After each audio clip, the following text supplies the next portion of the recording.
வருஷம் தேர்தல் அரசியல் வராமல் மொத்தத்தில் 35 ஆண்டுகள் ஒரு மாநில கட்சி என்கிற அங்கீகாரத்தை பெறுவதற்கு பெரும்பாடு பட நேர்ந்தது. சில பேர் 50-60 வயசு வரலும் சினிமாவோட நடிச்சு புகழை தேடி, பொருளை தேடி, சுகத்தை தேடி வாழ்ந்துவிட்டு இளமை காலத்தை எல்லாம் சொகுசாக கழித்துவிட்டு தேவையான அளவுக்கு சொத்து சேர்த்து வைத்துக் கொண்டு காலாவதியான காலத்தில் அரசியலுக்கு வந்து அதிகாரத்தையும் கைப்பற்றுகிறார்கள். அவங்க ஊர் ஊரா இப்படி போய் அலைய வேண்டியதில்லை, ஊர் ஊரா போய் கொடியேற்ற வேண்டியதில்லை, ஊர் ஊராய் போய் மக்களை சந்தித்து பேச வேண்டியதில்லை.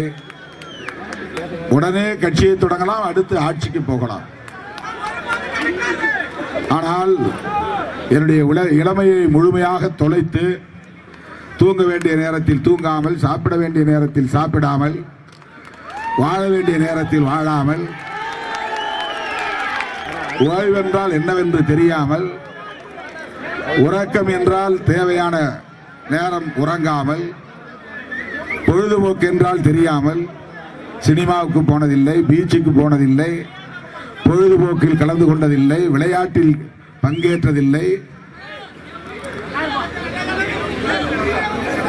லீவு நாள் என்று சனி ஞாயிறிலே ஓய்வெடுத்ததில்லை, குடும்பத்தோடு கோடை வாசஸ்தலம் போய்விட்டு வருவோம் என்று போனதில்லை, குடும்பத்தோடு வெளிநாட்டுக்கு போய்விட்டு 10 நாள் சுற்றிவிட்டு வருவோம் என்று சுற்றியதில்லை, விரும்பிய உணவகங்களுக்கு போய் நல்ல நாக்குக்கு சுவையாக சாப்பிடலாம் என்று சாப்பிட்டதில்லை, கிடைக்கிற கஞ்சியை குடித்துக் கொண்டு ஒரு நாளைக்கு 3 மணி நேரம் 4 மணி நேரம் உறங்கி 35 ஆண்டு காலம் பாடாய்பட்டு அரும்பாடு பட்டு வாழ்க்கையை முழுமையாக தொலைத்து இந்த இடத்தை அடைந்திருக்கிறோம். ஒரு மாநில கட்சி என்ற அங்கீகாரத்தை பெறுவதற்கு இவ்வளவு பெரிய இழப்பை சந்தித்துதான், வாழ்வை துளைத்துதான் இந்த இடத்தை எட்டி பிடிக்க முடிந்தது. அப்படி இருந்தும் நம்முடைய வளர்ச்சியை பொறுக்காத சாதி வெறி பிடித்த கும்பல் நம்முடைய கொடிக்கம்பத்தை வெட்டி சாய்க்கிறார்கள். மத வெறி பிடித்த கும்பல் நமக்கு எதிரான அவதூறுகளை தொடர்ந்து பரப்பிக் கொண்டிருக்கிறார்கள். புரட்சியாளர் அம்பேத்கர், தந்தை பெரியார், மாமேதை மார்க்ஸ் ஆகிய மாமனிதர்களின் கொள்கையிலே எனக்கு ஒரு தெளிவு இருக்கிறது. அந்த கொள்கைகளை பரப்புவதிலே எனக்கு ஒரு துணிவு இருக்கிறது. அந்த கொள்கைகளில் எனக்கு தீவிரமான பிடிப்பு இருக்கிறது. அதனால் எந்த கொம்பனாலும் என்னை விலைக்கு வாங்க முடியாது என்ற நிலை இன்றும் அனைவரையும் அதிர்ச்சி அடைய வைக்கிறது. நான் சராசரி அரசியல்வாதியாக இருந்திருந்தால் எப்போதோ இந்த கட்சிக்கு அங்கீகாரத்தையும் கூட பெற்றிருக்க முடியும். நான் சராசரி அரசியல்வாதியாக இருந்திருந்தால் நேற்றைக்கு ஒரு நிலைப்பாடு, இன்றைக்கு ஒரு நிலைப்பாடு என்று எடுத்திருக்க முடியும். நான் சராசரி அரசியல்வாதியாக இருந்திருந்தால் என்னுடைய வாழ்க்கையே முழுமையாக வேறு நிலைக்கு மாறி இருக்கும். ஆனால் நான் 1990 இந்த இயக்கத்தின் தலைமை பொறுப்பை ஏற்ற போது என்ன மனநிலையில் இருந்தேனோ, எப்படிப்பட்ட வாழ்க்கை வாழ்ந்தேனோ, அதே இன்றைக்கு 35 ஆண்டுகளுக்கு பிறகும் நான் பின்பற்றுகிறேன். அந்த வாழ்க்கையிலேயே பயணிக்கிறேன். 3 முறை நான் நாடாளுமன்ற உறுப்பினராக தேர்ந்தெடுக்கப்பட்டிருக்கலாம். ஆனால் ஒரு நிமிடம் கூட எனக்கு எம்பி என்ற எண்ணம் வந்ததே இல்லை. அதை நான் யாரிடத்திலும் பெருமிதமாக சொல்லிக் கொண்டதும் இல்லை. அதிகாரிகளிடத்தில் கூட நான் எம்பி பேசுகிறேன் என்று ஒரு நாளும் நான் பேசியதில்லை. விடுதலை சிறுத்தைகள் கட்சியின் தலைவர் திருமாவளவன் பேசுகிறேன் என்னை நான் அடையாளப்படுத்திக் கொள்கிறேன். பதவி பவிசிலே எந்த ஈர்ப்பும் எனக்கு இருந்ததில்லை, இனியும் இருக்கப் போவதில்லை. ஏன் இதை சொல்லுகிறேன் என்றால், நீங்கள் மட்டும் நான் சொல்லுவது போல் கட்டுப்பாடாக இருந்தால்,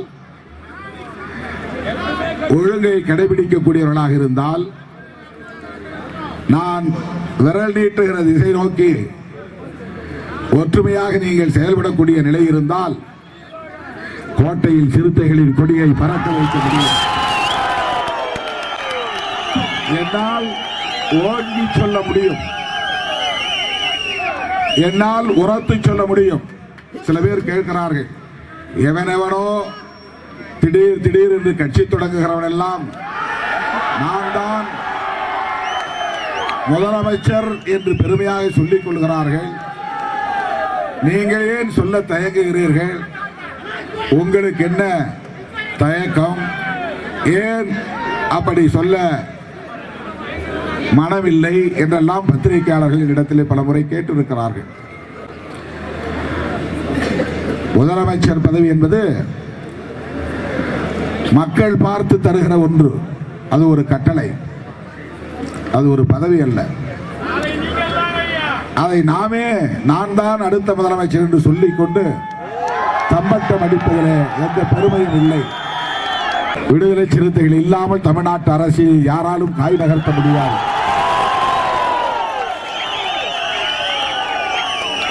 இது என்னுடைய கர்வம் அல்ல, காலத்தின் கட்டளை. இது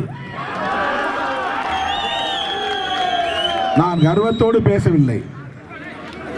ஆனால் காலம் அப்படி ஒன்றை தீர்மானித்திருக்கிறது.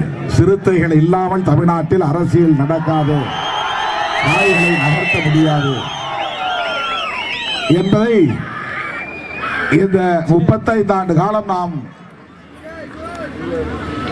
சகித்துக் கொண்ட, பொறுத்து கொண்ட அரசியல் நடவடிக்கைகளால் இந்த நிலையை காலம் தீர்மானித்திருக்கிறது, காலம் உருவாக்கி இருக்கிறது. 2026 யார் முடிவெடுக்க போகிறார்கள்? அந்த தேர்தலில் எத்தகைய முடிவு யாருடைய முடிவால் நிகழப்போகிறது என்பதை இன்றைக்கு அரசியல் வல்லுநர்கள் எல்லாம் உற்று நோக்குகிற ஒரே இயக்கம் விடுதலை சிறுத்தைகள் கட்சிதான். விடுதலை சிறுத்தைகள் கட்சி எடுக்க போகிற முடிவுதான் 2026 தேர்தலை தீர்மானிக்க போகிறது என்பது அரசியல் வல்லுநர்களின் நம்பிக்கையாக உள்ளது.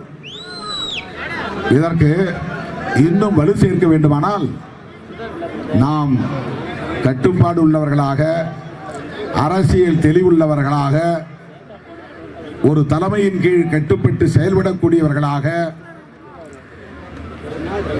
அதை நடைமுறைப்படுத்தக்கூடியவர்களாக நம்மை தகுதிப்படுத்திக் கொள்ள வேண்டும். உலகம் முழுவதும் எல்லோரும் கேட்கிற,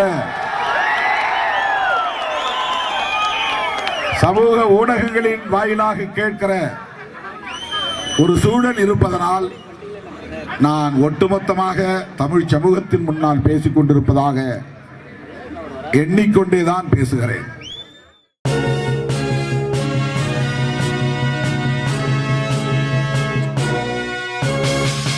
உடனுக்குடன் அப்டேட் தெரிந்து கொள்ள ஜெம் டிவி தமிழ் ஆப்பை இன்ஸ்டால் செய்யவும்.